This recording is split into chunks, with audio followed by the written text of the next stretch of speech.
इस वीडियो में हम लोग एसएससी जीडी जो कि 27 मार्च शिफ्ट 1 का पेपर सोल्व करने वाले हैं। तो चलिए, सबसे पहले सवाल आपके स्क्रीन पर ये रहा और ये सवाल था नृत्य से रिलेटेड, और इसमें हम सारे ऑप्शन को डिटेल से भी देखने वाले हैं। ठीक है। चलिए, तो पहला सवाल करा कि कुणबी नृत्य भारत के किस राज्य का एक प्रसिद्ध लोक नृत्य है। याद रखना भाई, फोक डांस पूछा है। ठीक है। तो ये कुणबी नृत्य गोवा के एक कुणबी समुदाय द्वारा मनाया जाता है, और ये बहुत ही पुराना लोक नृत्य है, यानी कि फोक डांस है। और ये वहाँ के जो मूल निवासी किसान लोग होते हैं, ठीक है, मूल निवासी किसान लोग, जिसे हम कृषक कहते हैं, उनके द्वारा मनाए जाते हैं। ठीक है। और ये जो है, इसमें क्या होता है ना भाई, कुणबी नृत्य में कि महिलाएं जो है सुंदर और रंगीन साड़ियाँ पहनकर समूह में, यानी कि ग्रुप में, इस तरह से नृत्य करती है। अब बात कर लेते हैं गुजरात से रिलेटेड नृत्य, तो गरबा हो जाएगा, डांडिया रास हो जाएगा,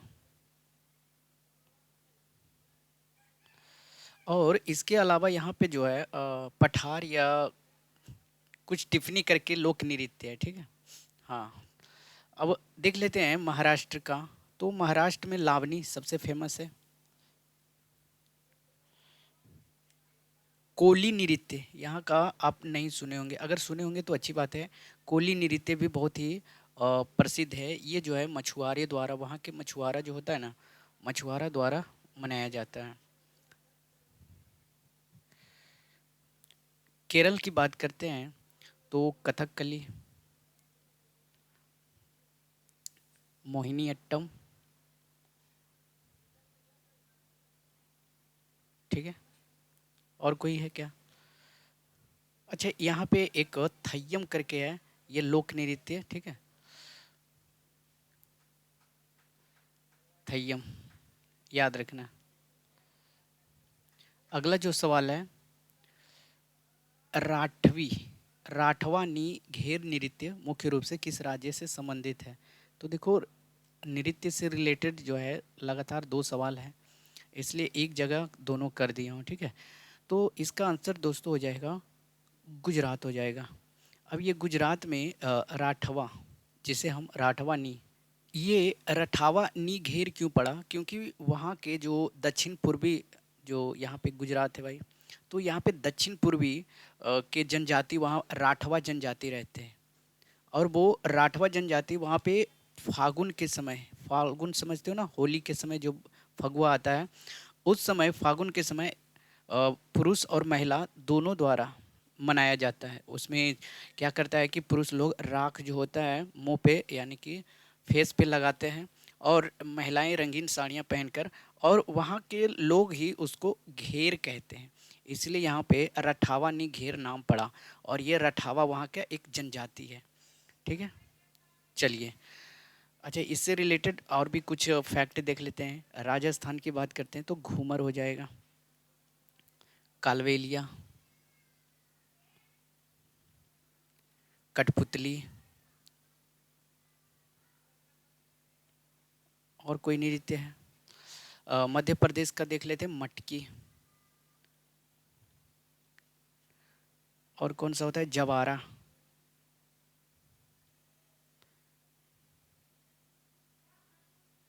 ठीक है।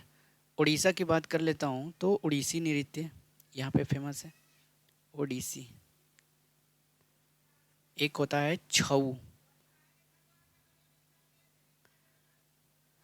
और संबलपुरी, जिसे हम दलखई कहते हैं। ठीक है, दाल खई।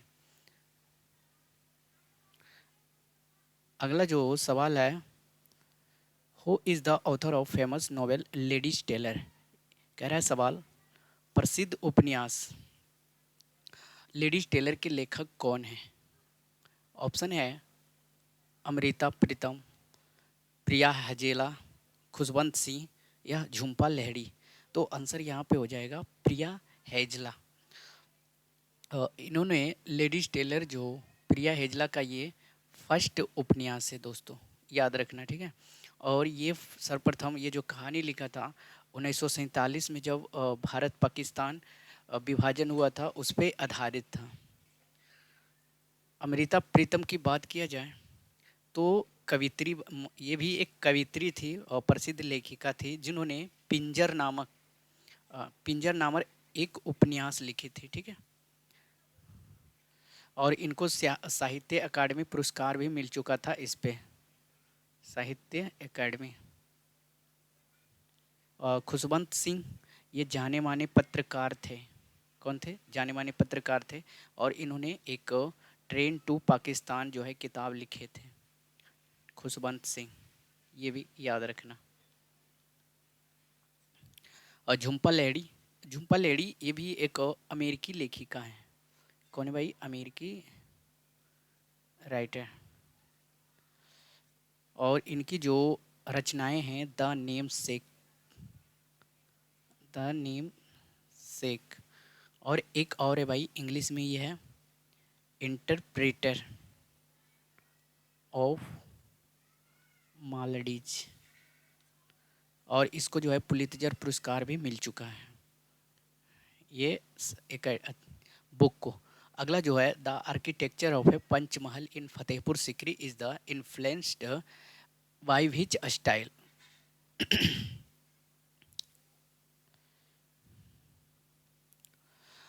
फतेहपुर सिकरी में निर्मित पंचमहल की वास्तुकला किस शैली से प्रभावित है?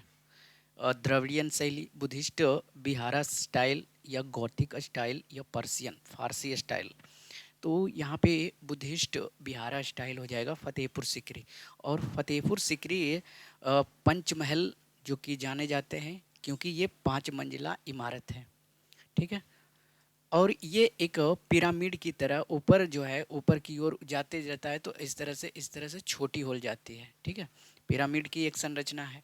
और ये मठों द्वारा बनाया गया था। तो बौद्ध विहार जो काफ़ी मिलता जुलता है, उससे हम रिलेट कर देते हैं। ओके।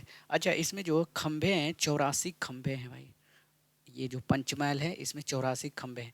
द्रविड़ शैली की बात करते हैं तो ये दक्षिण भारत के मंदिर जो है इस प्रकार के बनाए जाते हैं, द्रविड़ शैली पे वहाँ पे रिलेटेड रहते हैं। और वहाँ के जो पहचान है, ऊंचे यानी कि प्रवेश द्वार जिसे हम कहते हैं, वहाँ पे कहा जाता है गोपुरम। क्या कहा जाता है? गोपुरम। और शिखर को कहा जाता है विमान, ऊपर जो रहते हैं शिखर की तरह। गोथिक शैली ये एक यूरोपीय शैली है। क्या है भाई? यूरोपीय शैली है। और पारसी शैली बात करते हैं तो ये फारस ईरान के हैं, जहाँ की मुगल वहाँ से आया था भारत में। और ऊंचे गुंबद देखते होंगे आजकल आजकल क्या बहुत जो मुगलों थे, चार बाग शैली, संगमरमर का उपयोग, चार बाग शैली जानते हो ना, वो वहीं का जो है आर्किटेक्ट जो है मंगाया था, ठीक है। चार बाग शैली ये पर्शियन स्टाइल ही है भाई। रुक जा। 1969 के राष्ट्रीयकरण से पहले भारत का एकमात्र राष्ट्रीयकृत सार्वजनिक क्षेत्र का बैंक कौन सा था? सार्वजनिक क्षेत्र का बैंक कौन सा था? Which was the only nationalised public sector bank in India before in 1969? वो पंजाब था, या स्टेट था, या बैंक ऑफ बड़ौदा था, या सेंट्रल बैंक ऑफ इंडिया था? तो दोस्तों वो स्टेट बैंक ऑफ इंडिया था, जो कि आज़ादी के बाद 1955 में इंपीरियल बैंक ऑफ इंडिया का राष्ट्रीयकरण करके जो है स्टेट बैंक ऑफ इंडिया नाम रख दिया गया। तो सबसे पहले ये भी पूछा जा सकता है 1955 के पहले इसका नाम क्या था? तो इंपीरियल बैंक था। अच्छा, अब एक आता है 169 में। 169 में जब इंदिरा गांधी की सरकार आती है तो उसमें 14 प्रमुख बैंकों का राष्ट्रीयकरण किया जाता है। कितने बैंकों का? तो 14 बैंकों का। उसमें जो है सबसे पहले एसबीआई ही एकमात्र ऐसा बैंक था जो पूरी तरह सरकारी, यानी कि इसे सर्विस सेक्टर के रूप में रखा गया था, सरकारी सेक्टर में। बाकी सबको प्राइवेट में मर्ज कर दिया गया था, ठीक है। अच्छा, पंजाब नेशनल बैंक की बात करते हैं तो इसकी स्थापना जो हुआ था 1894 में हुआ था। और ये जो प्राइवेट बैंक था, मतलब पहले तो 1894 में स्थित हुआ, और 1969 जब बैंक इंदिरा गांधी कर रही थी तो इसको प्राइवेट बैंक, ठीक है, 19 जुलाई 1969 को लिस्ट में जो है शामिल कर लिया गया था पंजाब नेशनल बैंक को भी। फिर आता है bank of Baroda. Bank of Baroda 1908 में स्थापित हुआ था। और ये जो है सया कोई गायकवाड़ करके थे, उन्होंने संस्थापन उनके द्वारा किया गया था। फिर जो है 1969 में इसको भी निजी बैंक प्राइवेट सेक्टर में डाल दिया गया था। फिर सेंट्रल बैंक ऑफ इंडिया, और इसका जो 1911 में ये भी स्थापित हुआ था। और बट पहला भारतीय बैंक था जो स्वामित्व और प्रबंधन जो भारतीय के हाथ में था, ये सेंट्रल बैंक ऑफ इंडिया ही था। मतलब 1911 में सोचो स्थापित हुआ था, उस समय अंग्रेज भी था, बट इसमें जो है अधिकतर लोग इंडियन ही भारतीय बैंकर ही थे। और फिर इसको भी 1969 में क्या कर दिया गया, प्राइवेट में मर्ज कर दिया गया। ठीक है, अगला जो सवाल है, who success Chandragupta Maurya to the Mauryan throne 297 BC, यानी कि 297 ईसा पूर्व में चंद्रगुप्त मौर्य के बाद मौर्य सिंहासन पर कौन बैठा था? तो चंद्रगुप्त मौर्य गुप्त वंश के मौर्य वंश के संस्थापक थे, और इसके गुरु थे चाणक्य कौटिल्य जो थे। और किनको हराकर? तो धनानंद को मारकर, ठीक है, पराजित करके मौर्य वंश की स्थापना किए थे। तो ये तो पता है, बट यहाँ पे कहा गया कि मौर्य चंद्रगुप्त मौर्य के बाद सिंहासन पर कौन बैठा था? तो वो था बिंदुसारा।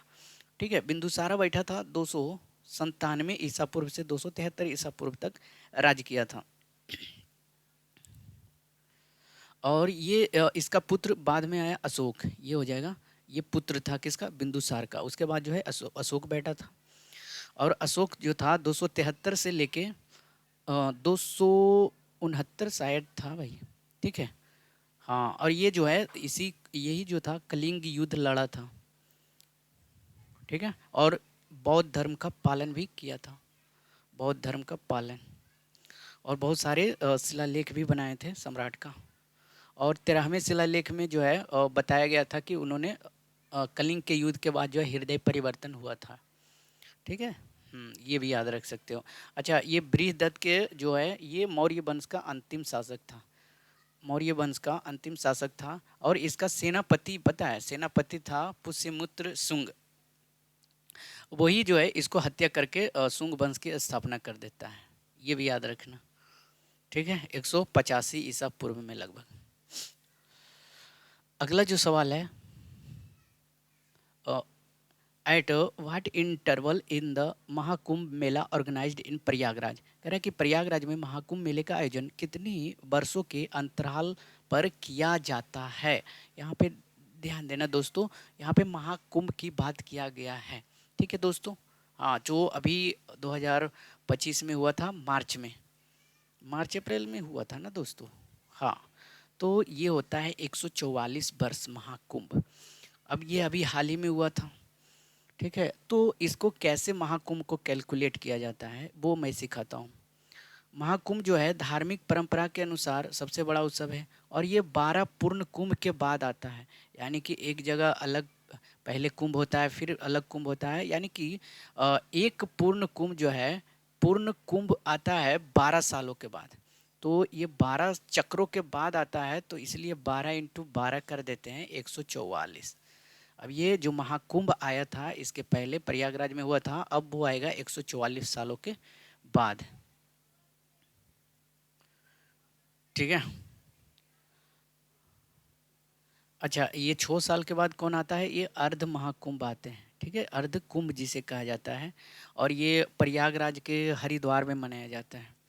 और 12 साल के बाद सभी को पता है कि पूर्ण कुंभ होता है, पूर्ण कुंभ। अब ये कहाँ कहाँ आते हैं? 4 स्थानों पर, पहला प्रयागराज, दूसरा हरिद्वार, तीसरा नासिक, चौथा उज्जैन।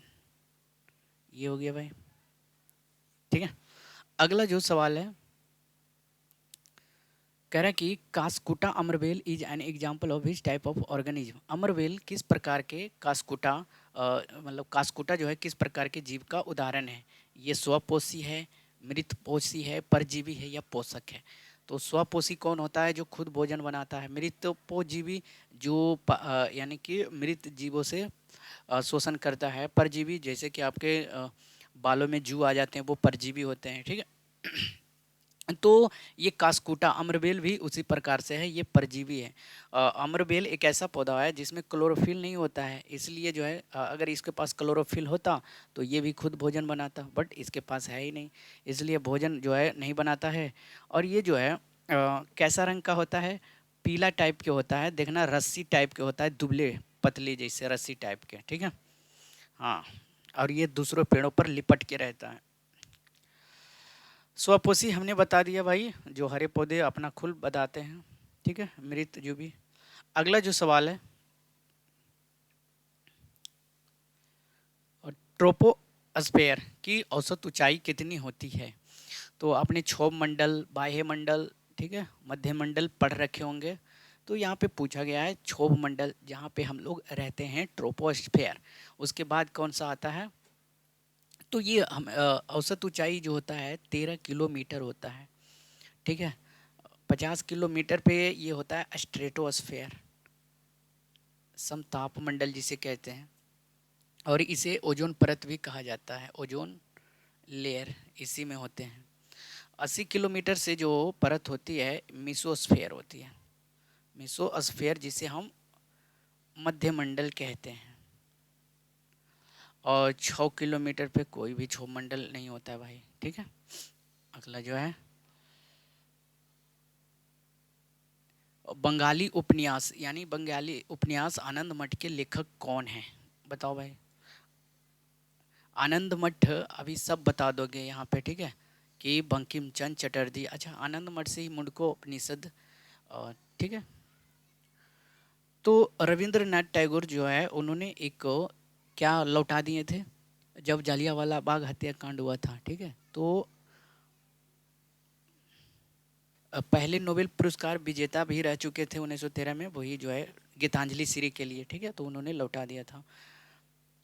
यहाँ पे आंसर तो बंकिम चंद्र चट्टोपाध्याय होगा, जो कि 1882 में प्रकाशित हुआ था, सन्यासी विद्रोह, ठीक है।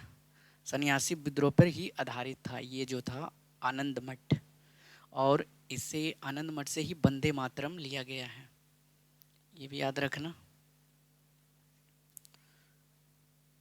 शरत चंद्र चट्टोपाध्याय की बात करते हैं तो ये भी एक बंगाली उपन्यासकार थे, और इन्होंने देवदास जैसे जो है देवदास, और एक था चरित्रहीन, ये जो है नोवेल लिख चुके हैं। ईश्वर चंद्र विद्यासागर ये एक टीचर थे, शिक्षाविद थे, और एक लेखक भी रह चुके थे, और इन्होंने बंगाल पुनर्जागरण का जो है प्रमुख स्तंभ माना जाता है, ठीक है। अगला जो सवाल है, according to the classification of musical instrument what type of instruments are membranophones? वाद्य यंत्रों के वर्गीकरण के अनुसार मेम्ब्रोफोन किस प्रकार के वाद्य यंत्र होते हैं? बता सकते हो?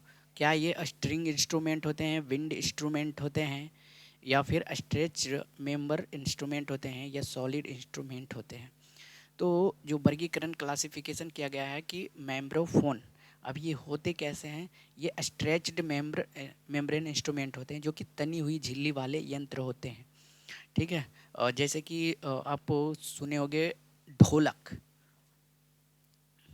ढोलक जो ढम ढम पर शादी वगैरह में देखते होगे, नगाड़ा, तबला, ये सब है, मृदंगम, ये है मेम्ब्रोफोन में आता है।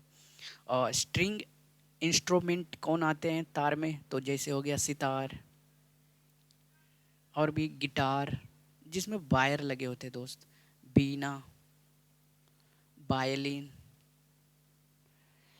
अच्छा, विंड इंस्ट्रूमेंट में कौन आते हैं? हवा वाले यंत्र में तो सभी को पता है, बांसुरी, शहनाई, और कौन कौन होते हैं? बांसुरी, सोहनाई, जो भी मौत से बनाया बजाया जाता है, शंख। सॉलिड कौन कौन होते हैं? घन वाद्य यंत्र कौन कौन होते हैं? तो मंजीरा, मंजीरा बजाए हो?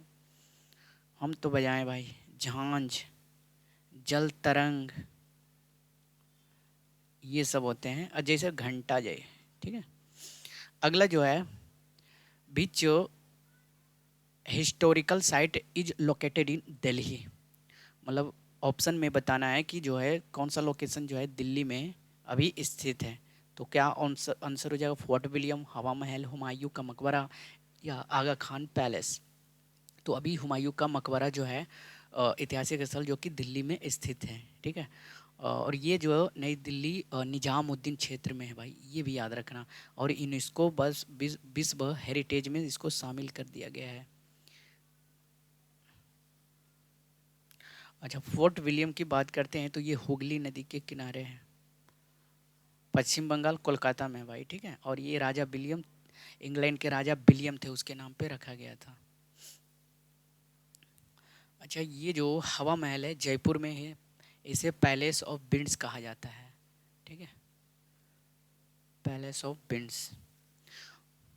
इसको बनवाया था सवाई प्रताप, राजा प्रताप सिंह ने, ठीक है। और इसमें जो झरोखे दिए गए थे, जिसे खिड़कियां कहते हैं, 953 झरोखे हैं, ठीक है। आगा खान पैलेस ये पुणे में है, पुणे शहर महाराष्ट्र में।